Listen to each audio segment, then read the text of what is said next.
ಪಿಶಾಚಿ ಅಂದ್ರೆ ಬಂದೆ ಗವಾಕ್ಷಿಲಿ ಅನ್ನೋ ರೀತಿಯಲ್ಲಿ ಕೊರೋನಾ ಮತ್ತೆ ಸ್ಫೋಟಗೊಳ್ತಾ ಇದೆ. ನೆರೆ ರಾಜ್ಯ ಕೇರಳದಲ್ಲಿ ಹೆಚ್ಚು ಕೊರೋನಾ ಕೇಸ್ಗಳು ಕಂಡು ಬಂದ ಹಿನ್ನೆಲೆಯಲ್ಲಿ ರಾಜ್ಯದಲ್ಲಿ ಹೈ ಅಲರ್ಟ್ ಅನ್ನ ಘೋಷಣೆ ಮಾಡಿದೆ. ಅಂದ್ರೆ ಕೆಲವೊಂದು ಸೂಚನೆಗಳನ್ನ ಸಲಹೆಗಳನ್ನ ಆರೋಗ್ಯ ಇಲಾಖೆ ಕೊಡ್ತಾ ಇದೆ. ಏನು ಹಾಗಾದ್ರೆ ನೋಡ್ಕೊ ಬರೋಣ. ಮತ್ತೆ ಒಕ್ಕರಿಸ್ತಾ ಇದೆ ಮಹಾಮಾರಿ ಕೊರೋನಾ. ಹುಷಾರಾಗಿರಿ, ಎಚ್ಚರವಾಗಿರಿ ಎಂದು ಸರ್ಕಾರ ಸಲಹೆ. ಕೇರಳದಲ್ಲಿ ಕೋವಿಡ್ ಹೆಚ್ಚಳದ ಹಿನ್ನೆಲೆಯಲ್ಲಿ ರಾಜ್ಯ ಆರೋಗ್ಯ ಇಲಾಖೆಯಿಂದ ಇವತ್ತು ಸಂಜೆ ತುರ್ತು ಸಭೆಯನ್ನು ನಡೆಸಲಾಯಿತು. ಆರೋಗ್ಯ ಸಚಿವ ದಿನೇಶ್ ಗುಂಡೂರಾವ್ ಸೇರಿ ಅಧಿಕಾರಿಗಳು ಸಭೆಯಲ್ಲಿ ಭಾಗಿಯಾಗಿದ್ರು. ರಾಜ್ಯದಲ್ಲಿ ಕೋವಿಡ್ ಟೆಸ್ಟ್ ಹೆಚ್ಚು ಮಾಡಲಿಕ್ಕೆ ನಿರ್ಧರಿಸಿದ್ದು, ಕೋವಿಡ್ ಲಕ್ಷಣ ಕಂಡುಬಂದರೆ ಎಲ್ಲ ಸರ್ಕಾರಿ ಆಸ್ಪತ್ರೆಯಲ್ಲಿ ಪರೀಕ್ಷೆ ಮಾಡಲಿಕ್ಕೆ ನಿರ್ಧಾರ ಮಾಡಲಾಗಿದೆ. 3 ತಿಂಗಳಿಗೆ ಬೇಕಾಗುವಷ್ಟು ಕೋವಿಡ್ ಟೆಸ್ಟ್ ಕಿಟ್ ಅನ್ನು ಖರೀದಿ ಮಾಡಲಿಕ್ಕೆ ಸೂಚನೆ ಕೊಡಲಾಗಿದೆ. 1 ತಿಂಗಳ ಟೆಸ್ಟ್ ಅನ್ನು ಮಾಡಲಿಕ್ಕೆ 3 ಲಕ್ಷ RT-PCR ಟೆಸ್ಟ್ಗೆ ಕಿಟ್ ಅಗತ್ಯವಿದೆ. ಔಷಧಿ, ಬೆಡ್ ವ್ಯವಸ್ಥೆ, ಆಕ್ಸಿಜನ್ ವ್ಯವಸ್ಥೆ, ರಾಜ್ಯದ ಸರ್ಕಾರಿ ಆಸ್ಪತ್ರೆಗಳಲ್ಲಿ ಮಾಕ್ ಡ್ರಿಲ್ ಮಾಡಲಿಕ್ಕೆ ಸೂಚನೆಯನ್ನು ನೀಡಲಾಗಿದೆ ಅಂತ ಹೇಳಿ ಸಚಿವರು ತಿಳಿಸಿದರು. ಮುಂದಿನ 3 ತಿಂಗಳಿಗೆ ಅವಶ್ಯಕ ಇರುವಷ್ಟು ಟೆಸ್ಟಿಂಗ್ ಕಿಟ್ಸ್ ಅನ್ನ ನಮ್ಮ ಕರ್ನಾಟಕ ಮೆಡಿಕಲ್ ಸಪ್ಲೈಸ್ ಕಾರ್ಪೊರೇಷನಿಂದ ಖರೀದಿ ಮಾಡೋದಕ್ಕೆ ಇವತ್ತು ಮೀಟಿಂಗಲ್ಲಿ ಅದನ್ನು ಕೂಡ ತೀರ್ಮಾನ ಮಾಡಿದ್ದೀವಿ.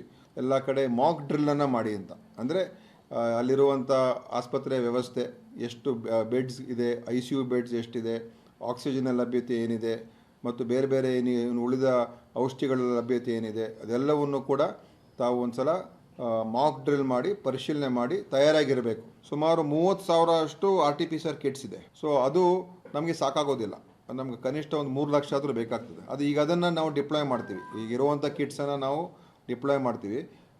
ಕೇರಳದಿಂದ ರಾಜ್ಯಕ್ಕೆ ಬರುವ ಪ್ರಯಾಣಿಕರ ಮೇಲೆ ನಿಗಾವನ್ನು ವಹಿಸುವ ಪ್ರಮೇಯವೇ ಇಲ್ಲ. ರೈಲ್ವೆ, ವಿಮಾನ ನಿಲ್ದಾಣ, ಬಸ್ ನಿಲ್ದಾಣಗಳಲ್ಲಿ ಕೊರೋನಾ ಪರೀಕ್ಷೆ ಮಾಡುವುದು ಸದ್ಯಕ್ಕೆ ಆಲೋಚನೆ ಇಲ್ಲ. ಕೊರೋನಾ ನಿಯಂತ್ರಣ, ಸುರಕ್ಷತೆ, ಮುಂಜಾಗೃತಾ ಕ್ರಮದ ವಿಚಾರವಾಗಿ ಡಿಸೆಂಬರ್ 19ರಂದು ತಾಂತ್ರಿಕ ಸಲಹಾ ಸಮಿತಿಯ ಅಧ್ಯಕ್ಷ ಡಾಕ್ಟರ್ ರವಿ ನೇತೃತ್ವದಲ್ಲಿ ಸಭೆ ನಡೆಯಲಿದೆ ಅಂತ ಹೇಳಿದರು. ಇನ್ನು ರಾಜ್ಯದಲ್ಲಿ ಇದುವರೆಗೂ ಕೊರೋನಾ ಸೋಂಕಿತರ ಸಂಖ್ಯೆ ಹಾಗೂ ಚಿಕಿತ್ಸೆ ಪಡಿತಾ ಇರೋರ ಬಗ್ಗೆಯೂ ಕೂಡ ಮಾಹಿತಿಯನ್ನು ಕೊಟ್ಟರು. ತೀರಾ ಆತಂಕ ಪಡ್ಕೊಂಡು ಗಾಬರಿ ಪಡುವಂಥದ್ದು, ಭಯ ಪಡುವಂಥದ್ದು ಯಾರು ಕೂಡ ಮಾಡ್ಕೋಬಾರ್ದು. ಆದರೆ ಯಾರ್ಯಾರಿಗೆ ಈ ಕೆಮ್ಮು, ಕಫ ಅಥವಾ ಜ್ವರ ಮತ್ತು ಈ ಇನ್ಫ್ಲೂಯೆನ್ಸಾ ಥರ ಇರ್ತಕ್ಕಂಥ ಒಂದು ಇದ್ದರೆ ಖಂಡಿತವಾಗಿಯೂ ಅದನ್ನು ಟೆಸ್ಟ್ ಮಾಡಿಸ್ಕೊಂಡ್ಬಿಡೋದು ಒಳ್ಳೆಯದು. ಕೇರಳದಿಂದ ಕರ್ನಾಟಕಕ್ಕೆ ಬರೋರನ್ನ ಎಲ್ಲರೂ ತಪಾಸಣೆ ಮಾಡಿಸ್ಬೇಕು, ಅಥವಾ ಏರ್ಪೋರ್ಟಲ್ಲಿ ಬರೋರು ಎಲ್ಲರೂ ತಪಾಸಣೆ ಮಾಡಿಸ್ಬೇಕು, ರೈಲ್ವೆ ಸ್ಟೇಷನ್ ಬರೋರು ಎಲ್ಲರೂ ತಪಾಸಣೆ ಮಾಡಿಸ್ಬೇಕು. ಅದು ಈಗಿನ ಪರಿಸ್ಥಿತಿ ಅದು ಅವಶ್ಯಕತೆ ಇಲ್ಲ. ಕಳೆದ 3.5 ತಿಂಗಳಲ್ಲಿ 58 ನಮ್ಮಲ್ಲಿರುವಂಥ ಒಂದು ನಂಬರ್ ಪಾಸಿಟಿವ್ ಇವಾಗ ಇರ್ತಕ್ಕಂಥವರಲ್ಲಿ. ಹೋದಿಯ ಪಿಶಾಚಿ ಅಂದ್ರೆ ಬಂದೆ ಗವಾಕ್ಷಿಲಿ ಅನ್ನಂಗಾಗಿದೆ ಕೊರೋನಾ ಮಹಾಮಾರಿಯ ಕತೆ. ಅದೇನೇ ಇರಲಿ, ಬೇಜವಾಬ್ದಾರಿಯ ಬದಲು ಮುಂಜಾಗೃತಾ ಕ್ರಮವನ್ನು ವಹಿಸಿದ್ರೆ ಎಲ್ಲರಿಗೂ ಒಳಿತು. Prakash, public TV, Bengaluru.